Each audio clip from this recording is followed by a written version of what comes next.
अध्याय 18 के श्लोक नंबर 62 में भगवान स्वयं कह रहे हैं कि अर्जुन उस परमेश्वर की शरण में जा जिसकी कृपा से परम शांति व शाश्वत स्थान अर्थात सतलोक को प्राप्त होगा।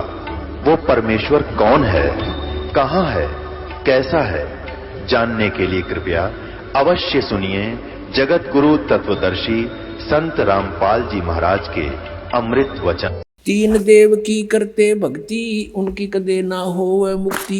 कबीर परमात्मा जी 600 वर्ष पहले कहा करते थे ये ज्ञान। और इन संस्कृत भाषा के जानने वालों ने कहा था कि कबीर जी तो अनपढ़ हैं, अशिक्षित हैं, ये संस्कृत भाषा को कैसे समझ सकते, ये झूठा है, कपटी है, झूठ बोलता है। ऐसा घोर विरोध करा दिया परमात्मा का।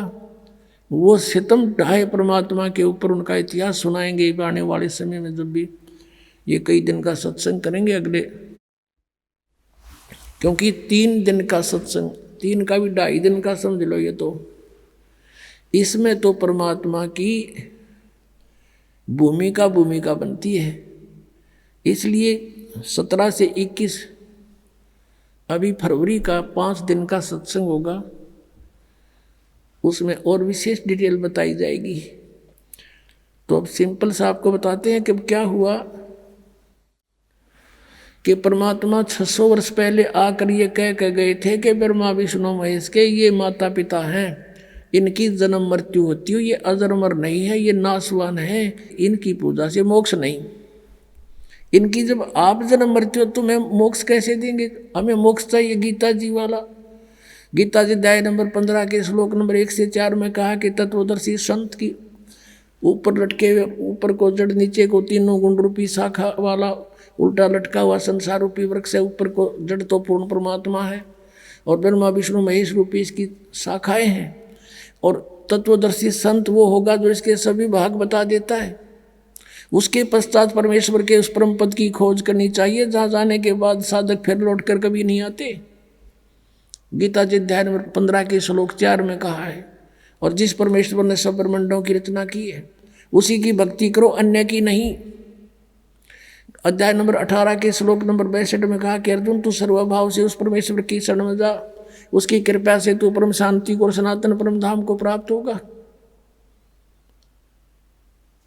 अपने आत्माओं, अब ब्रह्मा विष्णु महेश ही नाशवान और ब्रह्म गीता ज्ञानदाता ये ब्रह्म है। ये 4थे अध्याय के 5वें 9वें श्लोक में, दूसरे अध्याय के 12वें श्लोक में, 10वें अध्याय के दूसरे श्लोक में कहता है कि तेरे और मेरे बहुत जन्म हो चुके हैं अर्जुन, तू नहीं जानता मैं जानता हूँ। तो ये ब्रह्म भी नाशवान। और कबीर परमात्मा कहते हैं थर पकड़ थर रहिए। अब जैसे आपने किसी टहनी को पकड़कर ऊपर उठना चाहे वह नीचे आके टेकेगी, तो उसके साथ ऊपर कैसे जाओगे। अब आपको दिखाते हैं श्री शिव पुराण के अंदर के ब्रह्मा और विष्णु और शिव जी के कौन है माता पिता। पुण्यात्माओं, यदि ये सदग्रंथ आज भी संस्कृत में होते तो ये दास भी आपके रूबरू नहीं कर सकता है सच्चाई को, भले ही आप शिक्षित हो चुके हो। अब अनुवाद उन्हीं के द्वारा किया हुआ गीता प्रेस गोरखपुर वालों से, और उनमें स्पष्ट लिखा हुआ है। और इनका आज तक समझ में नहीं आई ये कहानी के है। इनके माता पिता लिख रखे हैं, आज तक हमें नहीं बता पाए, क्योंकि कहते हैं मोती मुक्ता दर्शत नाई ये जगह सब अंदरे, दिक्कत के तो नैन चश्मे इनका फेरा मोतिया बंदरे। इनका मोतिया बंद हो रहा था, किसी का मोतिया बंद हो जाए आँखों में आँखें स्वस्थ दिखाई देती हैं, जैसे इसको खूब दिखता होगा, पर उसने दिखता कती नहीं। तो ये दिखे थे विद्वान संस्कृत भाषा बोला करते, हमने सोचा कि महर्षि हैं, इन्हें घोट रखी है पुराण, सारे संस्कृत बोल रहे हैं। आज देखा वेदों और गीता के बारे में इनको कह का पता नहीं था, इन विद्वानों को, मंडलेश्वरों को, महर्षियों को। और परमेश्वर ने आके 600 वर्ष पहले जिसको ये अशिक्षित कहा करते थे कि वो क्या जाने वेदों और सदग्रंथों के और पुराणों के बारे में, संस्कृत भाषा जानता नहीं। परमात्मा ने संस्कृत भाषा की आवश्यकता नहीं, वो सारी भाषाओं को समझते हैं। और उन्होंने जो अपने द्वारा रची हुई सृष्टि और सारा कुछ उसके सामने रचा गया तो वो सब कुछ ठीक बोलेगा। अब देखो शिव पुराण, संक्षिप्त शिव पुराण, गीता प्रेस गोरखपुर से प्रकाशित, संपादक हनुमान प्रसाद पोदार, प्रकाशक एवं मुद्रक हैं गीता प्रेस गोरखपुर, गोविंद भवन कार्यालय कोलकाता का संस्थान। इसके 98वें पृष्ठ से हम पढ़ना शुरू करेंगे। रुद्र संहिता 98वें पृष्ठ के बिल्कुल नीचे आते हैं। 5वां अध्याय का यह अंत है, एंड है। अपने पुत्र नारद की यह बात सुनकर लोक पिता में ब्रह्मा वहाँ इस प्रकार बोले। ये 5वां अध्याय समाप्त हुआ। इसका आगे यहाँ प्रकरण शुरू हो जाता 6 में। ब्रह्मा जी ने कहा, ब्रह्मन अपने पुत्र नारद से कहा, देव शिरोमणे, तुम सदा समस्त जगत के उपकार में लगे रहते हो। तुमने लोगों के हित की कामना से बहुत उत्तम बात पूछी है। जिसमें समस्त चराचर जगत नष्ट हो गया था, सर्वत्र अंधकार ही अंधकार था, कुछ भी नहीं था। उस समय तत् सद ब्रह्म, इस श्रुति में जो सत सुना जाता है एकमात्र वही शेष था। ये 99वें पृष्ठ पे पढ़ा आपने। अब 100 पृष्ठ पे आते हैं। ये 100 पृष्ठ पे है, यहाँ नीचे आते हैं। जिस परब्रह्म के विषय में ज्ञान और अज्ञान पूर्ण उक्तियों द्वारा इस प्रकार विकल्प किए जाते हैं। अब ब्रह्मा जी का ज्ञान सुन लो। कुछ ज्ञान, कुछ झूठा, कुछ सच्चा, यानी ज्ञान अज्ञान दोनों के विषय जो हमने सुना है वो बता रहा हूँ। उसने कुछ काल के बाद द्वितीय की इच्छा प्रकट की। उसके भीतर एक से अनेक होने के संकल्प उदित हुए। तब उस निराकार परमात्मा ने अपनी लीला शक्ति से अपने लिए मूर्ति की कल्पना की। ये कहे निराकार हो ब्रह्म, और फिर कहते हो मूर्ति बन गया। वो छुपा रहता है। गीता जी अध्याय नंबर 7 के श्लोक 24-25 में ये काल बोल रहा। गीता कहता मैं अपनी योग माया से छुपा रहता हूँ, सबके सामने नहीं आता। तो ये क्या करता, अपने कभी शिव के रूप में, अपने पुत्र के रूप में, कभी किसी को ब्रह्मा के रूप में दर्शन देता है। अब यहाँ ब्रह्मा इसीलिए कह रहा है कि वो तब उस निराकार परमात्मा ने अपनी लीला शक्ति से अपने लिए मूर्ति की कल्पना की। वो आकार में आया, क्या बना? जो मूर्ति रहित परम ब्रह्म है, ये ब्रह्म को परम ब्रह्म बोल रहा है, उसी की मूर्ति भगवान सदाशिव है। ये काल जो है सदाशिव रूप में प्रकट हो गया। अर्वाचीन और प्राचीन विद्वान उन्हीं को ईश्वर कहते हैं। उस समय एकाएक ही रहकर स्वेच्छानुसार विहार करने वाले उन सदाशिव ने अपने विग्रह से स्वयं ही एक स्वरूप भूता शक्ति की सृष्टि की, यानी अपने शरीर से एक स्त्री निकाली। ये न्यू कहना चाह रहा है ब्रह्मा, जबकि आपने सृष्टि रचना के अंदर परमेश्वर के द्वारा बताई यथार्थ ज्ञान सुना हुआ है, वो सच्चाई है। उसका कुछ मिलता जुलता ज्ञान ये दे रहा है। उनके अपने श्रीअंग से वो कभी अलग होने वाली नहीं थी। उस पराशक्ति को प्रधान प्रकृति गुणवती माया बुद्धि तत्व की जननी तथा विकार रहित बताया गया है। दुर्गा को प्रकृति भी कहते हैं, प्रधान भी कहते हैं। अब याद रखना, गीता जी के 14वें अध्याय के अंदर उत्पत्ति बताएंगे जो ब्रह्मा और विष्णु जी की। ये प्रधान और प्रकृति दुर्गा के लिए कहा है। यहाँ देखना, वह शक्ति अंबिका कही गई है। उसी को प्रकृति, सर्वेश्वरी, त्रिदेव जननी, नित्ता और मूल कारण भी कहते हैं। त्रिदेव जननी, ओह, तीनों भगवानों, तीनों देवताओं की, ब्रह्मा विष्णु महेश की माता। परमात्मा ने कहा है, अब मैं तुमसे कहूँ चिताई, त्रिदेवन की उत्पत्ति बाई 600 वर्ष पहले आज से, और यही आज हमारे यानी पुराणों में विद्यमान है।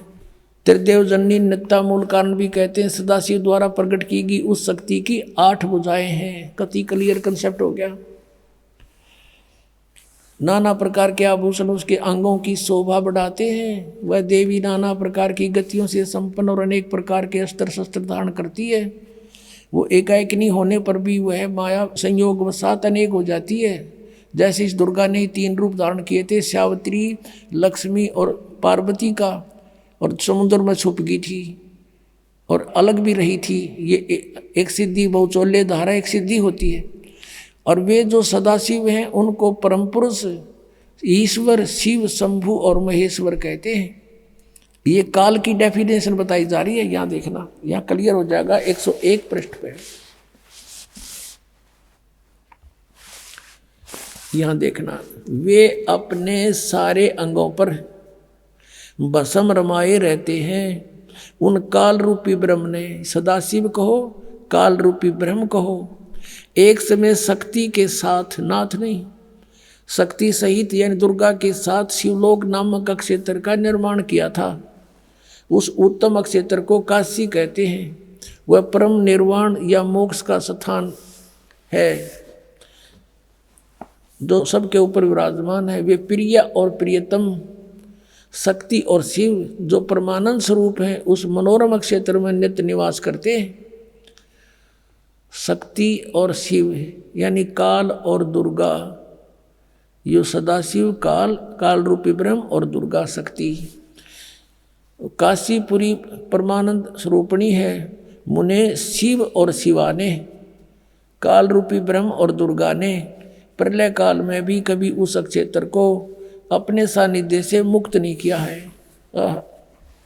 देव से एक समय उस आनंद वन में रमण करते हुए शिवा और शिव के मन में यह इच्छा हुई कि कोई बालक बच्चा पैदा करें। ये दुर्गा और काल के मन में आई कि दूसरे पुरुष की सृष्टि करनी चाहिए, यानी कोई संतान उत्पत्ति करें।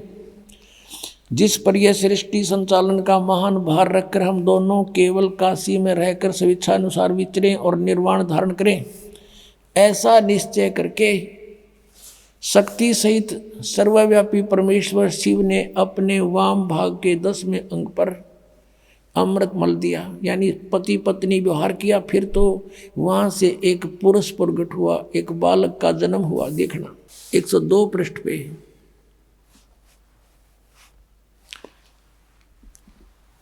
अब शिव बोले, वत्स बेटा, व्यापक होने के कारण तुम्हारा विष्णु नाम विख्यात हुआ। उसका विष्णु नाम धर दिया दुर्गा और काल से उत्पन्न बच्चे का। ये हो गया जन्म दुर्गा और काल से विष्णु शब्द हुआ शिव पुराण ने। और ये 5500 वर्ष पहले की लिखी हुई पुस्तक है, आज की नहीं। अब यहाँ देखना, ये 6वां अध्याय समाप्त हो गया।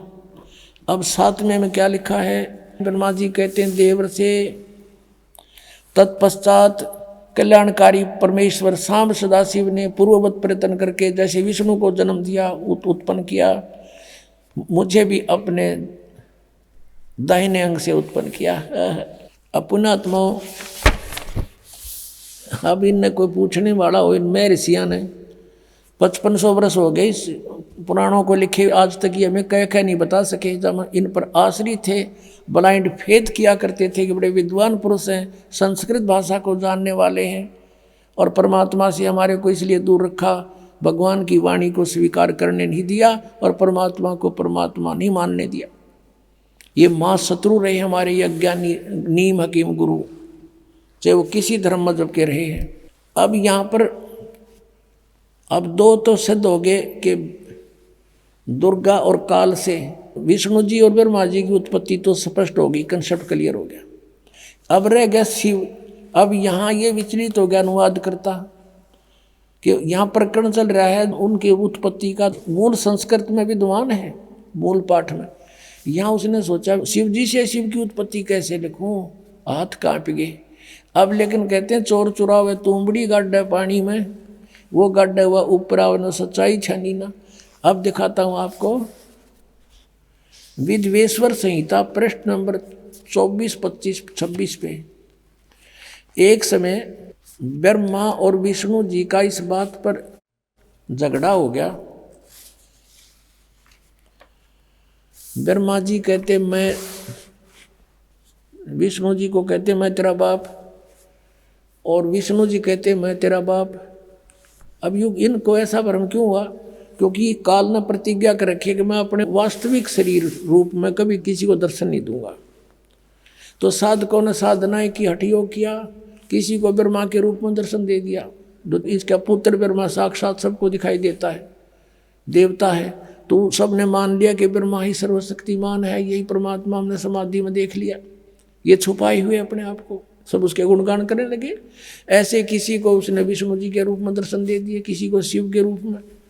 तो कोई कहता नहीं विष्णु जी सर्वशक्तिमान है, कोई कहता नहीं शिव जी सर्वशक्तिमान है, यही भगवान है। ये छुपाए रहे अपने आप को। तो इनका भ्रम हो गया कि हम भगवान हैं। तो इन दोनों ने आपस में झगड़ा कर दिया। तो ऊपर से इस काल ने इनके बीच में एक सफ़ेद पिलर खड़ा कर दिया, जिसको शिवलिंग बोलते हैं। तेजों में से चमक निकली बहुत की नहीं। तो ये हैरान रह गए, युद्ध बंद कर दिया, उसको देखने लगे ऊपर नीचे जाकर। फिर यू काल प्रगट हो गया अपने पुत्र शिव के रूप में और इन दोनों को फिर शिक्षा देने लगा। देखिएगा विद्वेश्वर संहिता, ये संक्षिप्त शिव पुराण, प्रश्न नंबर 24-25 पे यहाँ देखिएगा विद्वेश्वर संहिता। और यहाँ आते हम, ये दोनों देखो भगवान ब्रह्मा और विष्णु लड़ रहे थे, इनके बीच में ये पिलर खड़ा कर दिया स्तंभ, फिर वो खुद आ गया शिव के रूप में। नीचे देखिएगा, अब ब्रह्मा और विष्णु ने पूछा प्रभु सृष्टि आदि 5 कृत्यों के लक्षण क्या हैं, ये तो हम दोनों को बताइए। भगवान शिव बोले, ये काल बोला मेरे कृत्यों को समझना अत्यंत गहन है, तथापि मैं कृपा पूर्वक तुम्हें उनके विषय में बता रहा हूँ। ये 5 अपने कृत्य बता दिए। ये देखना, ये 25 पे हमने पढ़ा, अब 26 पे पढ़ रहे हैं।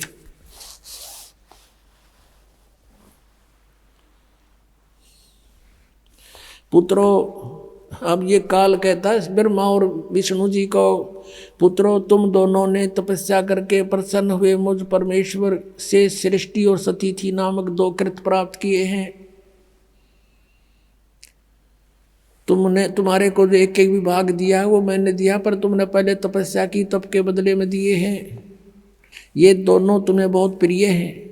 इसी प्रकार मेरी विभूति स्वरूप रुद्र और महेश्वर ने, ये मैं नहीं है, ने 2 अन्य उत्तम कृत्य संहार और तिरोभाव मुझसे प्राप्त किए हैं। अब देखो 4 हो गए, ये 2 तो ये हो गए तुम दोनों ने, ब्रह्मा और विष्णु जी, और रुद्र और महेश्वर, और बोलने वाला 5वां सिद्ध हो गया, ये भी इनका पुत्र है। अब पुण्यात्माओं, ये ज्ञान परमेश्वर ने 600 वर्ष पहले कहा था धर्मदास जी को, और धर्मदास जी से कहा था तू अभी डंडोरा ना पीटिए इसका, आण देश में फिर इन सब की जो ना गांठ बांध देंगे।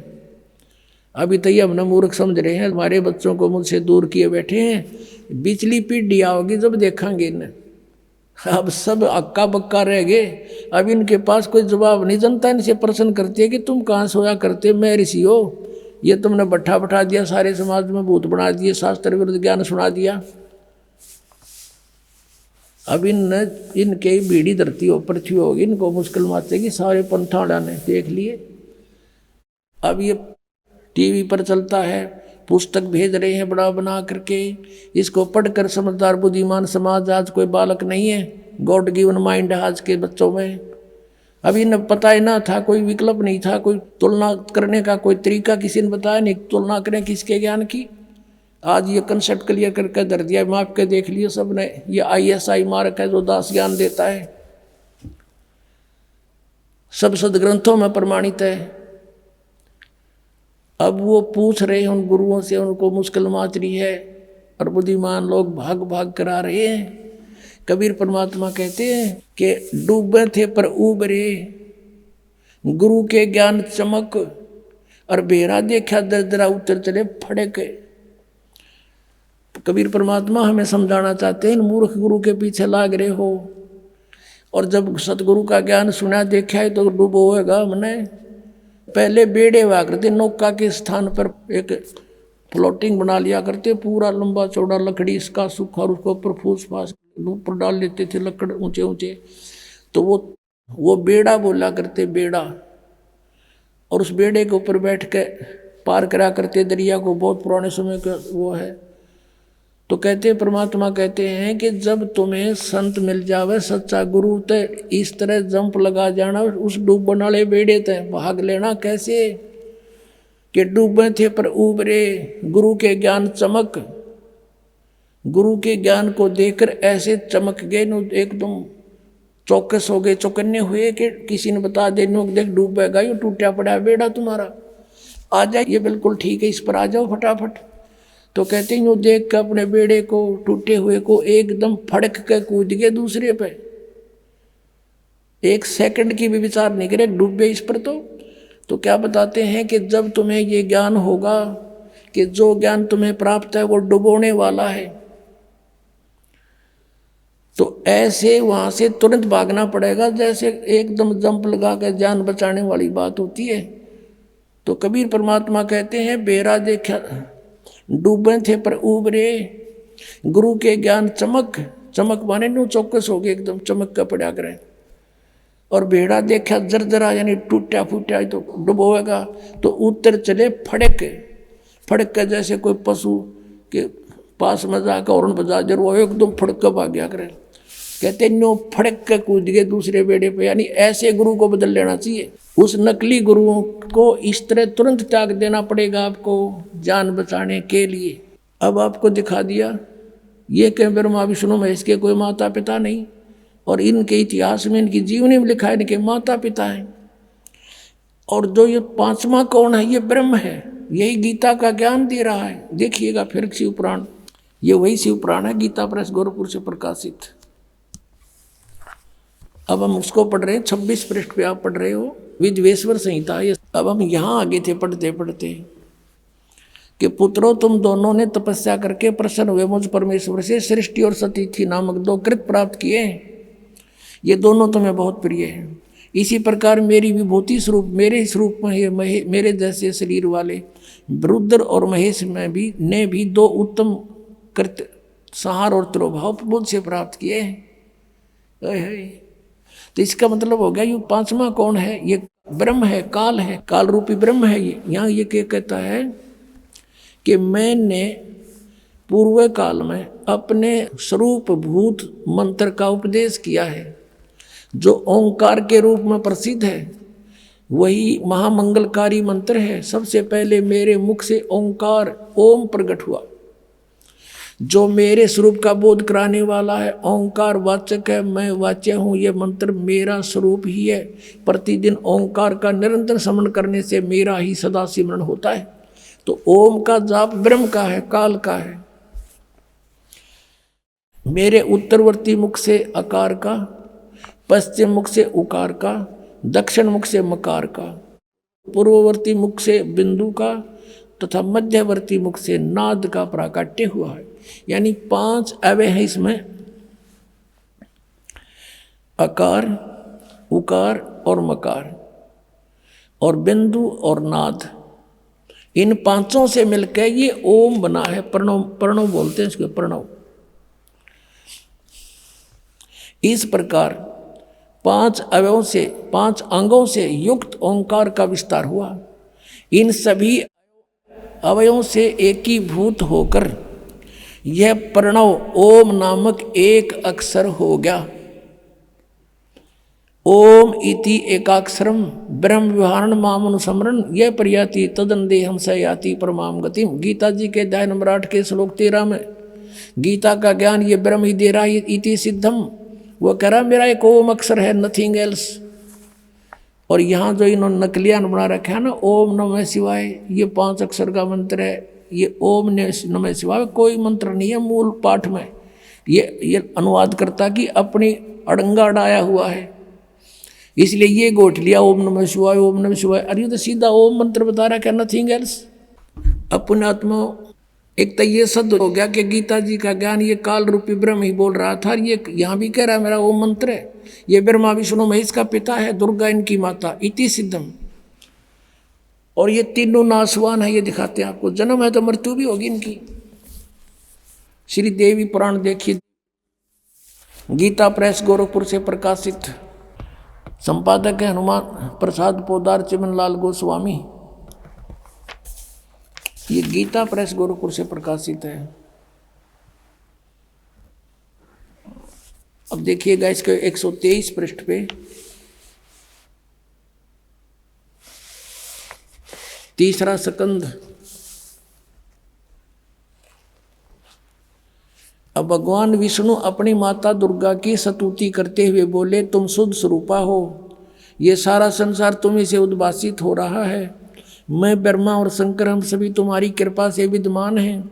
हमारा आविर्भाव यानी जन्म और तिरोभाव माने मृत्यु हुआ करता है। हमारा तो जन्म और मृत्यु होता है, केवल तुम ही नित्य हो, जगत जननी हो, प्रकृति और सनातनी देवी हो। भगवान शंकर बोले, देवी यदि महाभाग विष्णु तुम्ही से प्रकट हुए हैं तो उनके बाद उत्पन्न होने वाले ब्रह्मा भी तुम्हारे ही बालक हुए।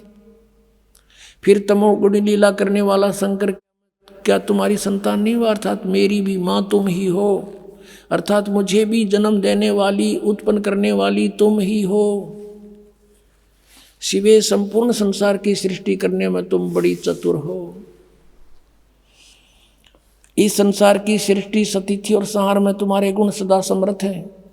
उन्हीं तीनों गुणों से उत्पन्न हम ब्रह्मा, विष्णु एवं शंकर नियमानुसार कार्य में तत्पर रहते हैं। अब इस पवित्र पुराणों ने ये स्पष्ट कर दिया, पवित्र देवी पुराण ने 5 कंसेप्ट क्लियर कर दिए इसमें। एक तो ये कर दिया कि ब्रह्मा विष्णु महेश का जन्म मृत्यु होता है, ये नाशवान है। दूसरा ये कर दिया कि प्रकृति दुर्गा है, प्रकृति दुर्गा को कहते हैं।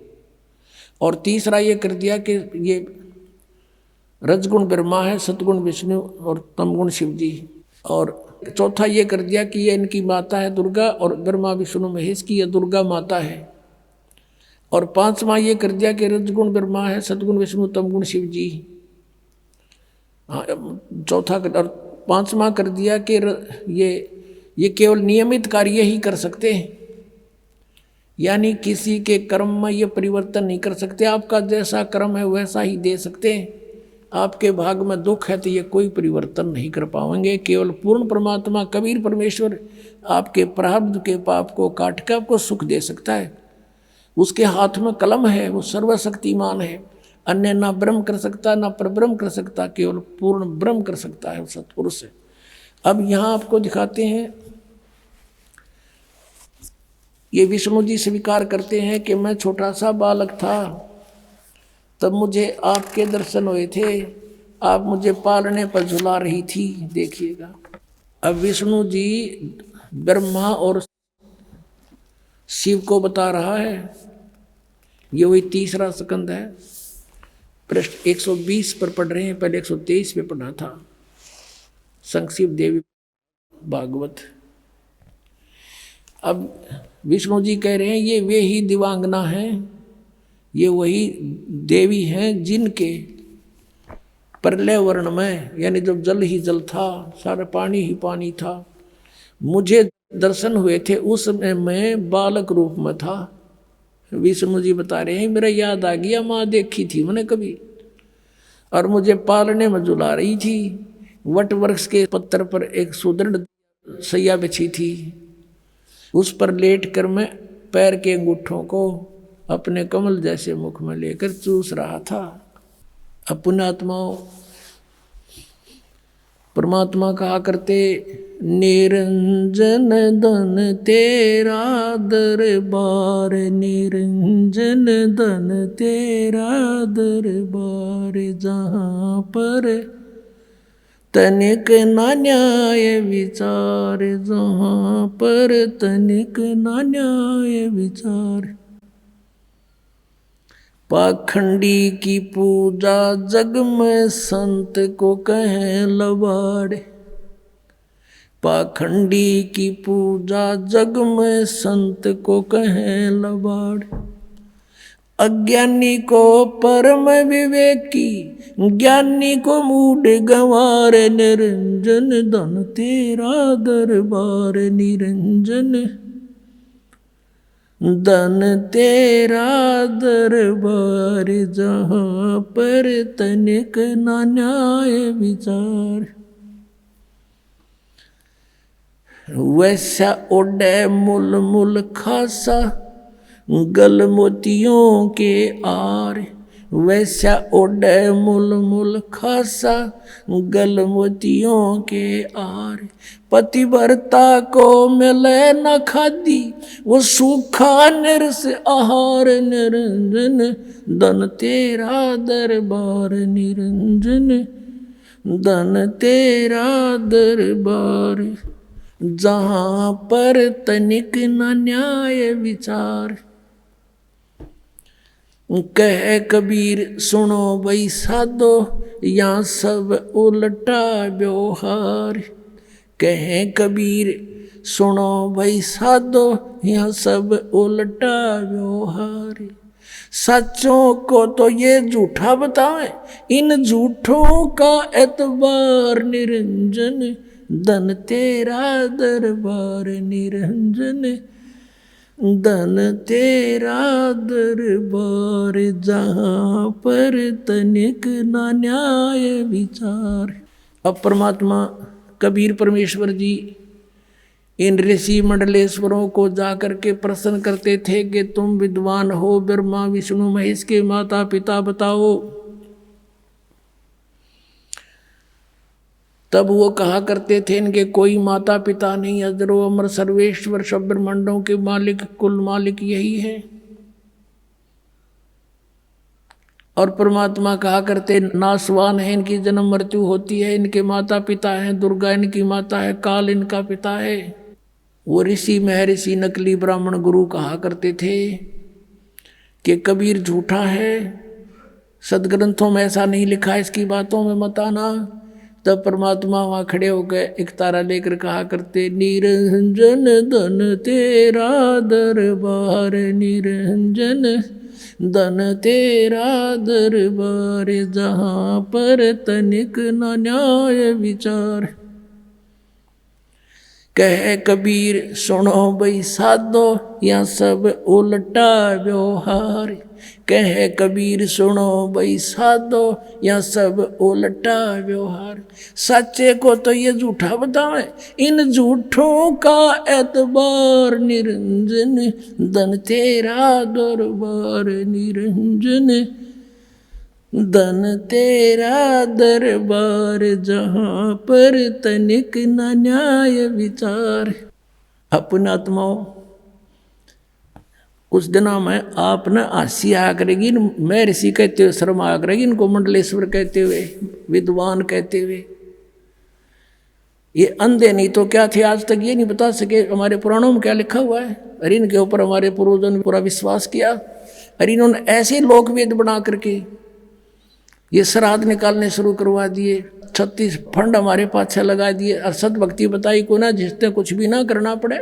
अब परमात्मा क्या बताते थे, जय सतगुरु की संगत करते सकल कर्म कट जाई। जय सतगुरु की संगत करते सकल कर्म कट जाई। ना तो भूत बनना, ना श्राद्ध निकालन की जो आवश्यकता पड़े, और ना और 36 फंड करने स्तियाँ ठाणी, ना कुछ और करना। जय सतगुरु की संगत करते सकल कर्म कट जाई। अमरपुरी पर आसन होते जहाँ धूप ना छाई। उस अमरपुरी पर आसन होते सतलोक में चले जाते। अपनात्मा परमात्मा ने अपनी अमृतवाणी में एक शब्द और कहा है, गुण तीनों की भक्ति में ये भूल पड़ो संसार। कह कबीर निज नाम बिना कैसे उतरो पार। तीन देव की जो करते भक्ति उनकी कदे ना हो मुक्ति। उसी समय कहा करते भरे मंडप में, और वो ब्राह्मण गुरु नकली महर्षि कहा करते झूठा है, देखो क्या कह रहा, मारो डले मारो पत्थर। अब सब पीछे लगा देते, भगवान के परमात्मा आ जाते शब्द गाते हुए। उलाना आता फिर नीरू नीमा के पास, छोटी सी उम्र में लग गए थे वो छेड़ने उनको। 5 साल की उम्र में उनके छक्के छुड़ा दिए थे परमात्मा ने। उनकी उम्र तो है नहीं, वैसे शरीर आए थे, बालक रूप धारण किया था। एक लीला करते हैं उनके नियम में, वेदों में ऐसा प्रमाण है कि वो ऐसा करता है, ऐसे स्वरूप धारण करके आते हैं। और उस समय उनकी परवरिश की लीला कंवारी गायों से होती है परमात्मा की। और 600 साल पहले ये लीला भगवान करके जा रहे हैं, जो आज वेद गवाही दे रहे हैं। तो who is God, Kabir is God. अपने आत्माओं आपका सौभाग्य है कि आपको इस बिचली पीढ़ी के समय मनुष्य जीवन प्राप्त है, और उससे भी सौभाग्य आपको ये मार्ग मिल गया किसी भी तरीके से, कि चाहे कोई दुखी आया, चाहे कोई वैसे परमात्मा की चाह में आया, किसी प्रकार भी यहाँ पर आ गया, वो रंग गया इस रंग में, ये सत्कर मान लेना। और देखो कितना अच्छा मौसम है, सर्दी तो खूब है, लेकिन परमात्मा ने भी घाट नहीं गाल रखी। नीचे अपने बच्चा गद्दे बिछा रखे, 3-3 किलो की रजाई उड़ा रखी। और सुनो ध्यान ते माले की अमर कथा आज तक कदे सुनी भी कोई ना सपने में। 3-3 घंटे तो हम फिल्म देखें 4 दिन में आँख पड़ के, और 3-3 फिल्म देख लिया करते एक दिन एक रात में। 100 रुपये लाग रहे हैं, सारी ये देखांगे। अब वो माल दिखा था। अरे पुणात्मा ये अमृत वचन कदे सपने में भी ना सुने थे। और नो तो कभी सोच भी नहीं सकते थे अमृत ज्ञान हमें मिलेगा। वो खजानाज खोल दिया भगवान ने, लूट लो लूटा जाता है, लूट सको तो लूट लो, यू राम नाम की लूट, पीछे फिर पछताओगे प्राण जाएंगे छूट। अब परमात्मा ने ये शब्द बोला कि 3 देव की जो करते भक्ति उनकी कदे ना हुआ मुक्ति, गुण तीनों की भक्ति में ये भूल पड़ो संसार, कह कबीर निज नाम बिना कैसे उतरे पार। परमात्मा को अशिक्षित कहा करते थे और सब वेदों और पुराणों का निष्कर्ष अपने अमृतवाणी में उन्होंने लिखा हुआ है। तीनों गुण की भक्ति, रजगुण ब्रह्मा, सदगुण विष्णु, तम गुण शिव जी। अब ये बात सीधी समझ में ना आवे, इन पुराणों से आएगी, आपको दिखाते हैं। पुण्यात्माओं, हम एक रोजगार प्राप्ति के लिए अपने बच्चों को अब कितना प्रेरित करते हैं। कॉलेज या स्कूल में जाते हैं, वहाँ भी 8 घंटे 6 घंटे पढ़ कर आते हैं, आते ही फिर कहते ट्यूशन पर जाओ बेटा बेटी, और वो फिर ट्यूशन पर जाते हैं, फिर कहते होमवर्क करो अपना बैठकर, तब कितना 2 रोटी का साधन बनता है 12 वर्ष पढ़कर। और हमने वो कल्याण करवाना, परमात्मा पाना, उसके लिए समय निकालना पड़ेगा आप जी को, और वही निकालेंगे जो इस बात से परिचित हो जाएंगे।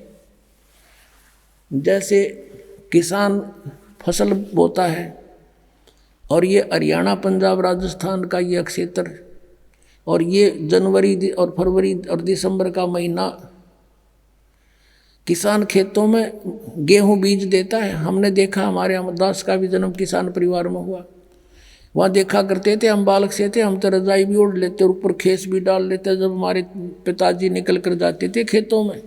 रात्रि के समय खेतों में नहर का जल, सिंचाई के लिए जल देने के लिए, उस समय शीत लहर चलती, छोटी छोटी कभी फुहार भी आ जाती, लेकिन किसान वापस कदम नहीं हटाता। इतनी अंधेरी रात में कांटे भी लग जाते हैं, नमूनिया भी हो सकता है, कुछ भी हो सकता है, कोई हिंसक पशु भी सामने टकरा सकता है, लेकिन वो पीछे नहीं हटते, वो उस सिंचाई को करके ही आते हैं रात्रि में। उनको पता है यदि आज चूक किया तो फिर 10-15 दिन में नहर का पानी उपलब्ध होगा और ये फसल सूख जाएगी, मेरे बालक भूखे मरेंगे, मैं भी भूखा मरूंगा। तो वो व्यक्ति इस काम को कर सकता है, इतने कठिन कार्य को आम व्यक्ति नहीं कर सकता, जिसको ज्ञान नहीं, जो परिचित नहीं उस प्रोसेस से। तो पुण्यात्माओं, इस प्रोसेस से जो परिचित हो जाएगा वो ये कठिन परिश्रम करेगा। ये कठिन नहीं है परमात्मा के पाने के लिए। तो देखा आपने, शेख फरीद ने उल्टे लटके तप करे राज त्यागे, और यहाँ तो रजाई ओढ़ के भगवान की कथाएं तो सुननी है, ये कठिन परिश्रम किए है। तो इसलिए ये दास चाहता है आप जी को इतना तैयार कर दूं, आप उल्टे नहीं हटो, आप करके छोड़ो इस काम को, इस जीवन का लक्ष्य पूरा करो। इसलिए ये ज्ञान आपके अंदर फीड किया जाता है, ये ज्ञान आपको टेकन नहीं देगा, फिर देख लेना। और ये ज्ञान ही लास्ट में आधार हो जाके 10-5 वर्ष में सारे ढीले हो लेंगे। ये जो आज 25-30 साल के हैं, 40 वर्ष के 20 साल में, 60 साल के 65 साल के और इनकी लागी गर्दन हलन, फिर ने सब दिख जाएगा कि बाड़ा कुछ नहीं। और स्पीड तो भक्ति करो चलो सतलोक में। और वैसे ज्ञान होने के बाद बच्चे बचपन से ही ज़्यादा, छोटी आयु के ज़्यादा लगन लगाते हैं। तो अब सभी के लिए एक सुअवसर खुल गया है, बालक भी भक्ति कर सकते हैं, युवा भी कर सकते हैं, और बुजुर्गान कति अपना स्थान निकट दिखाई देगा कि ठीक है बच्चे, जो काम था हमारा अपना पूरा हुआ, लेकिन यूँ भी तो काम आवश्यक रह गया, जो जरूरी था उसका एरियर निकालना, वो जाने पर और तगड़े होकर करनी भक्ति। तो अब आपको तो इसमें थोड़ा बहुत समय ज़्यादा भी सत्संग में लग जाए तो खुशी मनाना। पुण्यात्माओं को तो ऐसी उमंग उठनी चाहिए कि आगे के प्रसंग होगा, और कितनी बार सुन ले इस कथा को उतनी प्यारी लगनी चाहिए आपको। जैसे स्वस्थ व्यक्ति सुबह भी खाना खाता है, शाम को भी खाता है, उतना ही स्वादिष्ट लगता है। और ये जो अस्वस्थ हो जाता है उसको फिर शाम को रुचि नहीं बनती, तो समझो बीमार हो लिया। तो इसी प्रकार ये आत्मा जब जिनकी पाप कर्मों का, ज्ञान का बुखार जिनका जबर हट गया, तो उनको भूख लगी रहती है। किसी दिन भी सुबह भी सत्संग उतना ही प्यारा लगना चाहिए, शाम को भी उतना ही प्यारा लगता है, तो आप स्वस्थ हो। अन्यथा आपके ऊपर फिर से कोई पाप कर्म का दबाव बन गया है। तो जैसे बुखार युक्त व्यक्ति को, जबर युक्त व्यक्ति को भूख नहीं लगती।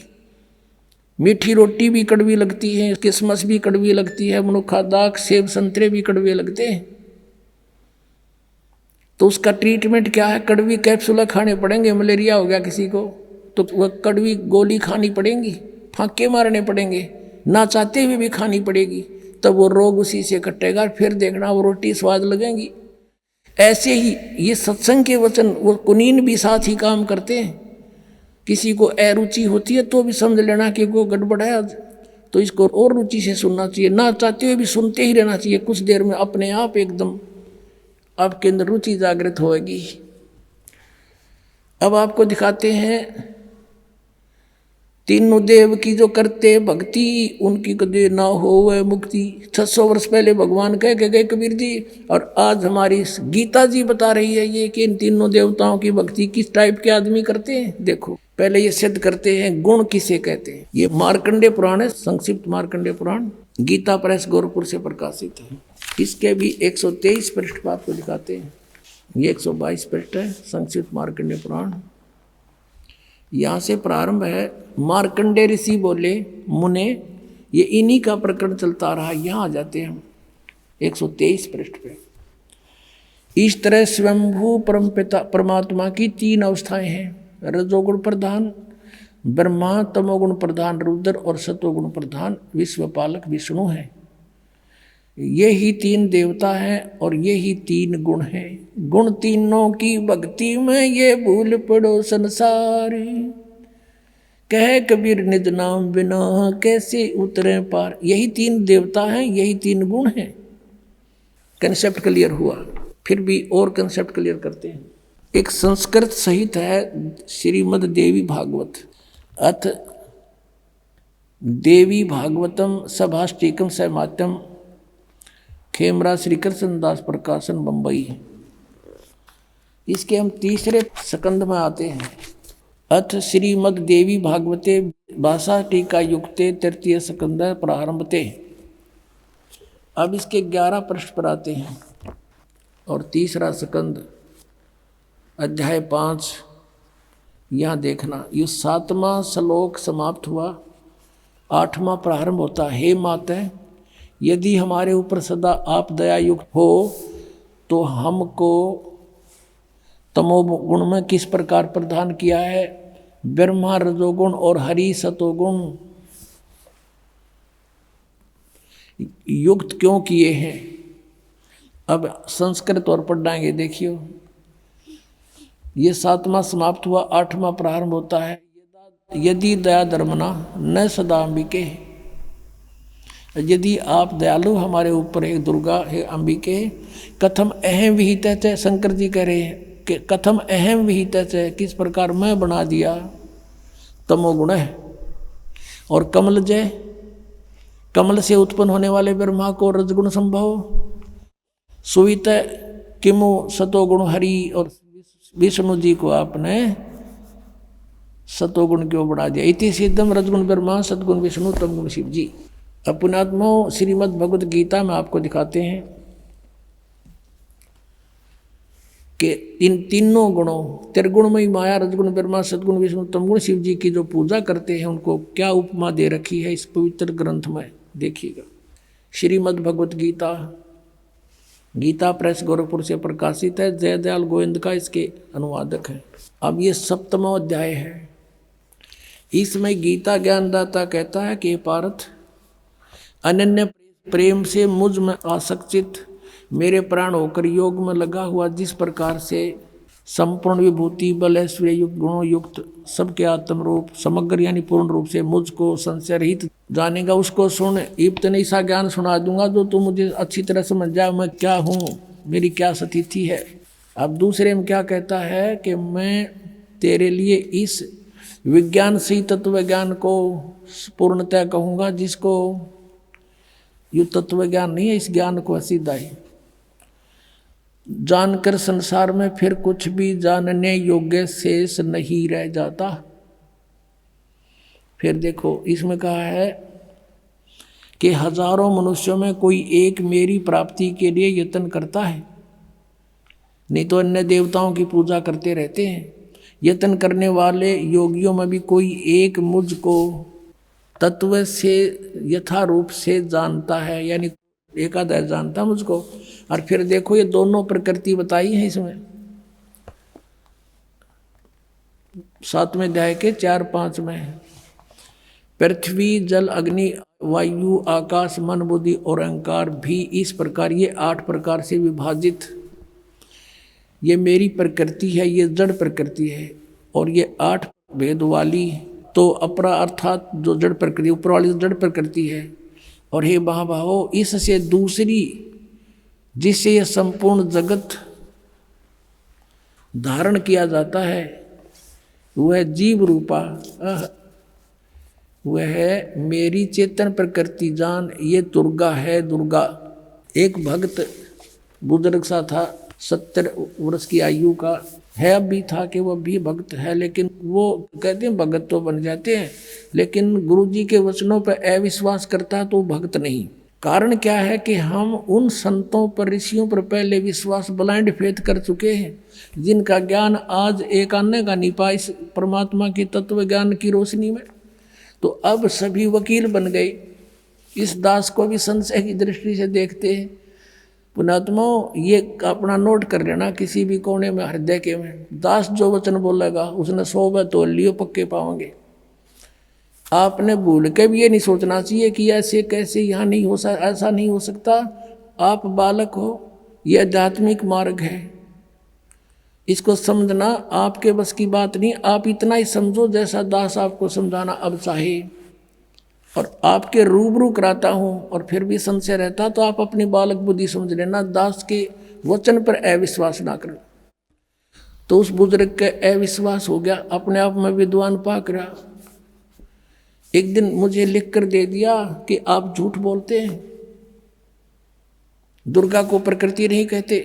तो इससे सिद्ध था कि उसने ये वचन नहीं सुन रखे दास के कहीं पर भी। इतना क्लियर कर देता है जो ध्यान से सुने, या तो याद खा कर सो जाता था। फिर वो पूछा, मैं कहा भी आप बात कर सुन मेरी, आपने मुझ पर विश्वास नहीं, विश्वास कैसे हो, ये कहीं नहीं लिख रखा। मैंने कहा फिर आप आज के बाद यहाँ मत आना, आप जा सकते। उसको आश्रम से अलाउड नहीं रखा। मैं जैसे नालायक आदमी, जब आपने गुरु जी पर विश्वास कर प्रत्यक्ष दिखाता हूँ और अच्छा प्रमाण दिखाता हूँ, चला गया वो। फिर 2 महीना के बाद आया, यहाँ से आ तो उसको वापस कर दिया कि नहीं, ऐसे अनाड़ी व्यक्ति की यहाँ आवश्यकता नहीं है। उसने फिर मुश्किल माच की, समझ में आ गया, देखा सचमुच में तो गलती कर दी। और भक्तों ने उसको प्रमाण दिए, कहाँ अंधे हो रहे हो तुम, फिर सत्संग क्या सुनते थे, तुम तो खा कर सो जाता होगा फिर सत्संग में। फिर उसने देखा, फिर क्षमा याचना की, कहने लगे जी हम तो बालक हैं, बेशक मैं अपने आप में घना समझदार बुद्धिमान समझूँ था और आपके वचन पक्के पाए। तो पुणात्माओं, ये सत्कर मान लेना, दास जो बोलेगा सारी साची होंगी। तो अब ये कंसेप्ट हो गया क्लियर कि प्रकृति दुर्गा को कहते हैं। शिव पुराण ने भी और विष्णु पुराण ने कति क्लियर कर दिया। अब यहाँ प्रसंग चल रहा है कि तीनों गुण, अब ये काल कहता गीता ज्ञानदाता कि ऐसा ज्ञान सुना दूंगा, इसके जानने के बाद फिर कुछ भी जानना शेष नहीं रहेगा। अब देखो क्या बताना चाहता है वो। श्रीमद् भगवत गीता, गीता प्रेस गोरखपुर से प्रकाशित है, जयदयाल गोविंद का इसके अनुवादक है। ये 7वां अध्याय और ये 12वां श्लोक है। और भी जो सतगुण से उत्पन्न होने वाले भाव हैं और जो रजगुण तथा तमोगुण से, रजोगुण तथा तमोगुण से उत्पन्न होने वाले भाव हैं, उन सबको मुझसे ही होने वाले हैं ऐसा जान, परंतु वास्तव में उनमें मैं और वे मुझ में नहीं है।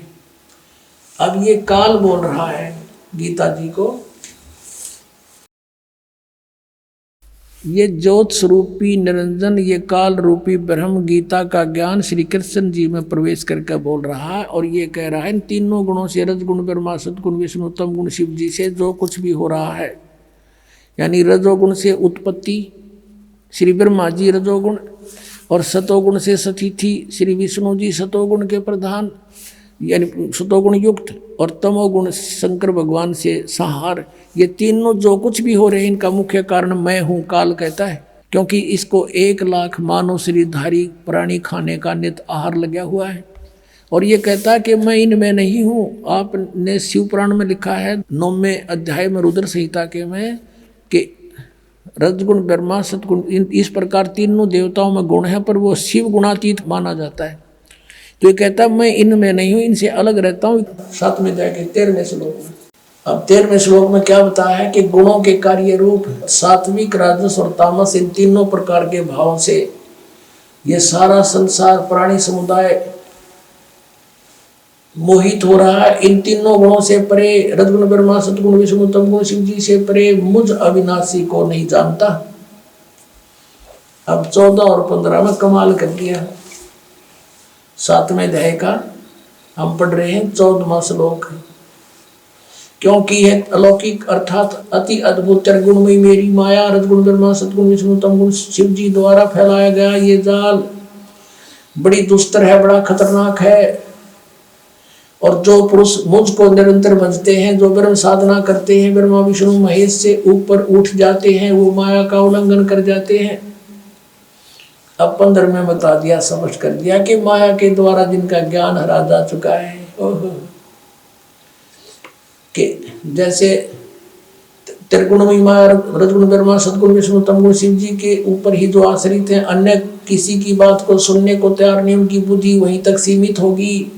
जिनका ज्ञान हरा जा चुका है ब्रह्मा विष्णु महेश से अस्थायी लाभ मिलने के ऊपर, वो असुर स्वभाव को धारण किए हुए मनुष्यों में नीच, राक्षस स्वभाव को धारण किए मनुष्यों में नीच और दूषित कर्म करने वाले मूढ़ लोग मुझको नहीं भजते।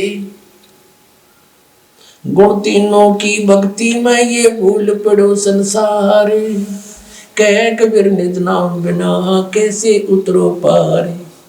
तीन देव की जो करते भक्ति, उनकी कदे ना हो मुक्ति। अब ये सब गीता जी में कह रखा कि माया के द्वारा ब्रह्मा विष्णु महेश, रजगुण ब्रह्मा सतगुण विष्णु तमगुण शिव जी के द्वारा जिनका ज्ञान हरा जा चुका है, वो इन पर आसक्त होकर इनसे ऊपर किसी की पूजा करने को तैयार नहीं है। वो असुर स्वभाव को धारण किए हुए मनुष्यों में नीच, राक्षस स्वभाव को धारण किए हुए मनुष्यों में नीच और दूषित कर्म करने वाले मूर्ख मुझको नहीं भजते। पुण्यात्माओं, परमात्मा ने तो एक साधारण से भाव से कहा था, गुण तीनों की भक्ति में ये भूल पड़ो संसार, कह कबीर निज नाम बिना कैसे उतरो पार। तो क्या परमात्मा गीता को भी जानते थे? ये कहते हैं संस्कृत नहीं आती, वो तो गीता के भी गुण रहस्यों को जानते हैं, परमात्मा है वो। और फिर कहा था कि तीन देव की जो करते भक्ति, उनकी कदे ना हुआ मुक्ति। और वही गीता जी कह रही है कि तीनों गुणों की जो भक्ति करते, रजगुण ब्रह्मा सतगुण विष्णु तमगुण शिव जी, इन्हीं तक इनकी बुद्धि सीमित हो गई है। कहते हो राक्षस स्वभाव को धारण किए हुए मनुष्यों में नीच, दूषित कर्म करने वाले मूर्ख। अब 4 गालियाँ इकट्ठी दे रखी गीता में इन पुजारियों को। अब कोई न्यू सोचा है रामपाल न्यू कहे इनकी भक्ति ना करनी चाहिए, या कबीर जी कहे, या तक गीता जी कह रही है आपकी। पुण्यात्मा, जैसे रजगुण ब्रह्मा की उपासना की थी किसने? हिरण्यकशिपु ने। राक्षस कहलाया, अपने बेटे का शत्रु हो गया, अब उसको मारने के लिए उद्धत हो गया अपनी मान बढ़ाई के कारण। और फिर बक्कल उतरा उसका, नरसिंह रूप बना कर आए परमात्मा। और फिर डडावर डांगर की तरह मुझे बख्श दो भगवान। जब परमात्मा कहे नरसिंह रूप में कि इस बच्चे की तने एक नहीं सुनी, अपनी मौत तुझे इतनी प्यारी लगी अपनी जान, अन्यों कह के पेट पाड़ के फेंक दिया उसका। अब परमात्मा कहते हैं कि हिरणा कुछ छाती तोड़वाई और ब्राह्मण बाणा कर्म कसाई। वो तो ब्राह्मण यानी भक्त को आवे और इसे कुकर्म करें। ये कहते हिरणा कुछ छाती तोड़वाई और ब्राह्मण बाणा कर्म कसाई। कह भगत और साधक और बड़े और कर्म कसाइयों जैसे इनके। फिर शिव जी की उपासना की थी एक रावण ने। आपने पता है श्री तमगुण शिव जी के उपासक थे रावण। अब उसने कैसे जुल्म किए, एक परतरिया को उठा लाए, यानी शिव जी के बड़े भाई की पत्नी माँ के समान, यानी शिव जी के भी माँ के समान विष्णु की पत्नी को, सीता को उठा लाए, श्री राम की पत्नी को, यानी अपनी माँ को उठा लाया पत्नी बनाने के लिए दुष्ट। इसे बुंडा कुकर्मी और कौन होगा? राक्षस कहलाया। मांस खावे, शराब पी और ब्राह्मण को आवे। ब्राह्मण बाणा कर्म कसाई, कुत्याली मौत मारा गया, सह परिवार नाश करवा गया और राक्षस कहलाया। तमोगुण शिव का पुजारी। एक भस्मागिरी नाम का साधक था, शिव का पूजा करता था कैलाश पर्वत पर। इसके मकान के सामने ऊपर को पैर नीचे को सिर करके और सिरासन पर तपस्या शुरू कर दी। एक दिन पार्वती जी ने कहा, भगवान आप तो समर्थ हो, दे दो आपके दास को क्या मांगता है। भगवान शिव खुश हो गए, कहने लगे मांग भस्मागिरी क्या मांगता है। भस्मागिरी ने कहा, भगवान वचनबद्ध हो जाओ तब मांगू। शिव जी ने सोचा कोई सिद्धि मांग लेगा, 8 तो है मेरे पास, 1 दे दूंगा इसको। शिव जी ने कहा ठीक भाई हो गया, मैं वचनबद्ध मांगो। खड़ा हो गया सीधा, छोड़ दी तपस्या और कहा भगवान ये भस्म कड़ा दे दो। अब शिव जी वचनबद्ध हो गए थे, निकाल के दे दिया अकेले पुत्र। शिव जी ने सोचा था जंगल में रहता है, अपनी रक्षार्थ मांग रहा होगा, उसको क्या पता था तेरे जान का दुश्मन है ये तेरा पुजारी। जब कड़ा हाथ में आते ही आंख बदल गया और नोटे डोटे डोल देखा, कोले होशियार शंकर तुझे मारूंगा, पार्वती को पत्नी बनाऊंगा। हा हा हा। अपने आत्माओं पहले तो हम अंतर्यामी कहाँ थे, अंतर्यामी शिव जी, उन्होंने समझ सका पापी के उद्देश्य लिए कुबद लिए तपस्या कर रहा है। अरे इनको अविनाशी कहा करते थे, हम सुना करते थे। और भस्मागिरी से डर कर भाग लिया आगे भगवान पाछा पुजारी जहाँ जोटियाँ की तरह भागते।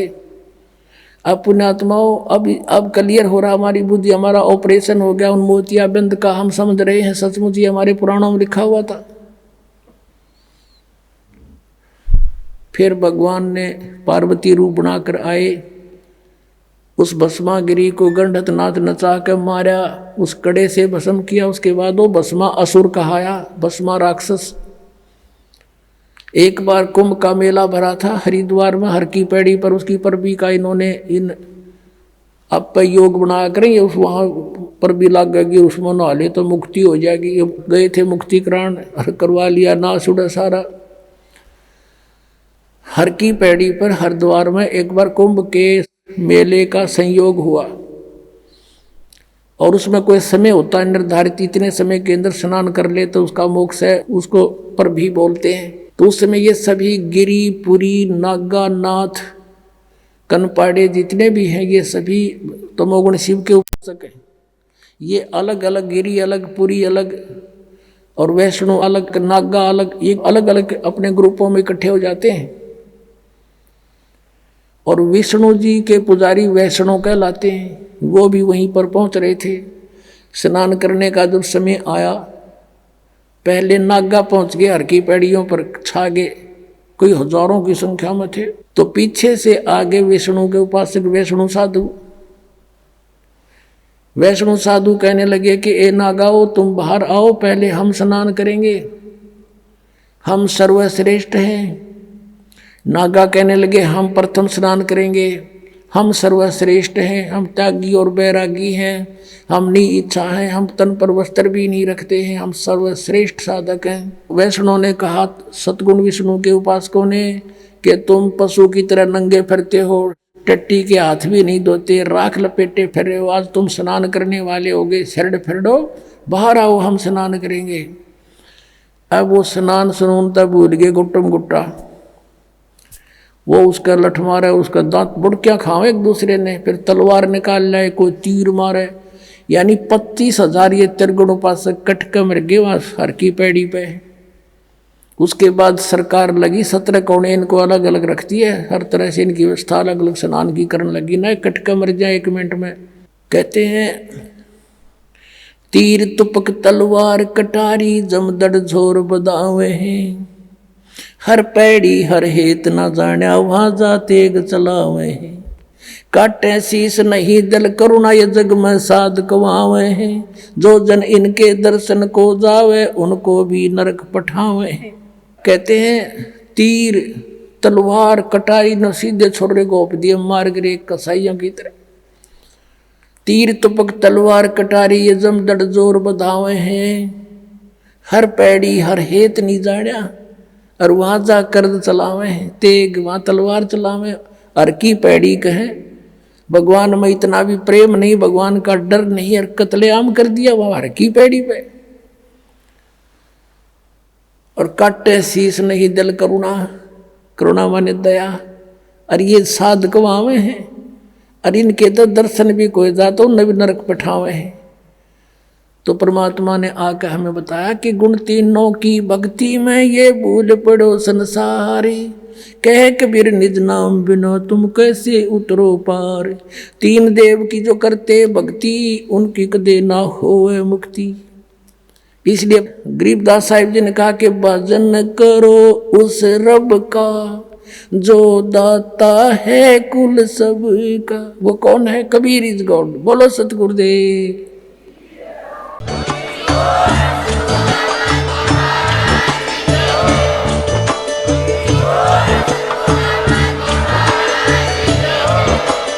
आप सुन रहे थे जगत गुरु तत्वदर्शी संत रामपाल जी महाराज जी के मंगल प्रवचन। अधिक जानकारी के लिए विजिट कीजिए हमारी वेबसाइट www.jagatgururampalji.org। संत रामपाल जी महाराज जी के शुभ आशीर्वाद से पूरे विश्व भर में 500 से भी ज्यादा नाम दीक्षा केंद्र हैं, जिन पर संत रामपाल जी महाराज जी द्वारा ऑनलाइन निशुल्क नाम दीक्षा दी जा रही है। अपने नजदीकी नाम दीक्षा केंद्र का पता करने के लिए संपर्क करें 8222880541।